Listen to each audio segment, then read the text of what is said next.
Dostlar, çox gözəl bir kitab əldə etmişim. Kitabımızın adı Amaydır.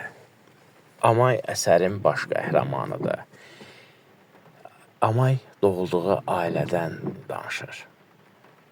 Həqiqətən də maraqlıdır, amma maraqlı olduğu qədər də kədərlidir, təsir edicidir. Ona görə də əziz valideynlər, evladlarınıza sahib çıxın, travma ilə böyütməyin.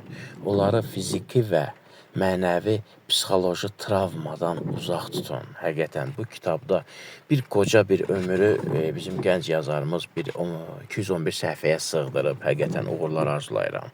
Mən bunu artıq bir dəfə oxuyub bitirmişəm. Belə boş vaxtlarıma düşəndə, gözləyəndə yenə də baxıram. Daha çox deyim ki, haradakı təsir edici nöqtələr var, orada dayanıram. Film kimi. Mən bunu şərh edə bilmirəm. Çünki mən orada desəm ki, burada bu yeri mənim çox diqqətimi çəkdi. Yalan deyərəm. Kitab A-dan Z-yə diqqət çəkir. A-dan Z-yə həqiqətən bir romandır, bir əsərdir.